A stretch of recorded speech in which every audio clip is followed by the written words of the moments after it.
నమస్తే అమ్మా, మీ పేరు? నా పేరు కవిత అండి. కవిత గారు, ఇక్కడ ఎలా ఉంది మేనిఫెస్టో? నిన్న మేనిఫెస్టోకి ఈరోజు మేనిఫెస్టో వదలటంలో జగన్మోహన్ రెడ్డి గారి తర్వాతేనండి ఏదైనా కూడా. గతంలో ఇచ్చిన మేనిఫెస్టో ఏదైతే ఇచ్చారో అది 100కి 100 పాళ్ళు అమలు చేసినట్టే.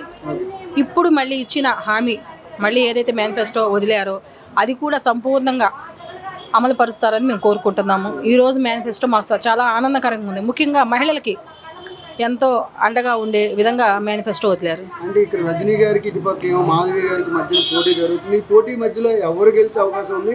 అసలు పశ్చిమ నియోజకవర్గాన్ని టీడీపీ కంచుకోవటం అనేసి ఉంటున్నాం. దాని గురించి పశ్చిమ నియోజకవర్గం టీడీపీ కంచుకోవటం అని చెప్తున్నారు. గతంలో చిలకలూరుపేట కూడా పత్తిపాటి పుల్లారావు కంచుకోట అన్నారు.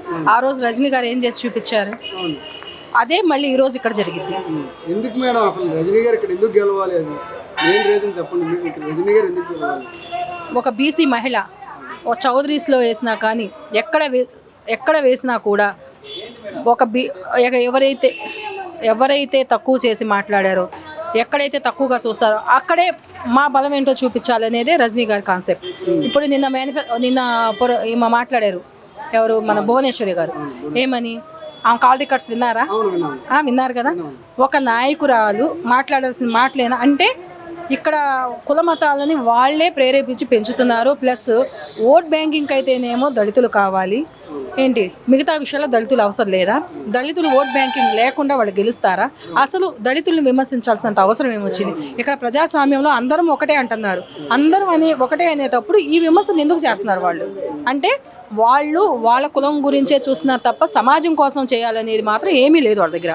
వాళ్ళదన్నీ fake calls, fake villains voices అని చెప్పి చాలా మంది ట్రోల్ చేస్తున్నారు. ఫేక్ కాల్స్, ఫేక్ ట్రోల్స్ అన్నప్పుడు ప్రూఫ్ చేయాలి కదా. ఇవి ఇలా వచ్చినవి మా మీద ఎందుకు చేస్తున్నారని చెప్పేసి వాళ్ళు స్టేలు తెస్తారు కదా. మా స్టే అయిపోయారా, కోర్టుకి ఎక్కిపోయారా ఫేక్ కాల్స్ అయినప్పుడు? మరి కాల్ రికార్డ్స్ ఫేక్ అయినప్పుడు దానికి ప్రూఫ్ ఐడెంటిటీ చేయాలి. మేము చేయలేదు అన్నప్పుడు రుజువు చేయాలి కదా. అయితే ఇక్కడ రజనీ గారికి మాధవి గారికి ఇక్కడ లోకల్ వేసి కొన్ని వివాదాలు వస్తున్నాయి. దాని మీద ఏం చెప్తారు? ఎవరు లోకల్, ఎవరు నాన్ లోకల్? మాధవి గారు లోకల్ అని చెప్పి రజనీ గారు నాన్ లోకల్. చిలకలూరుపేట నుంచి పోటీ చేస్తున్నారు. జిల్లా అంతా ఒకటేనండి.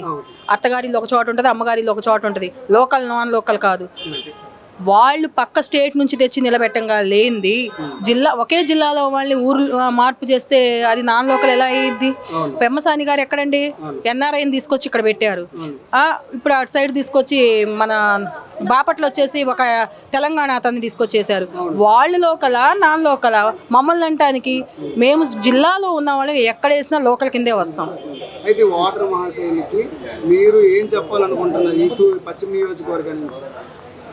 ఏమండి, పశ్చిమ నియోజకవర్గం నుంచి ఓటర్లందరూ కూడా జగనన్న చేసిన అభివృద్ధి, రజనమ్మ మీద అభిమానంతో ఈ పశ్చిమ నియోజకవర్గం కొడతారు.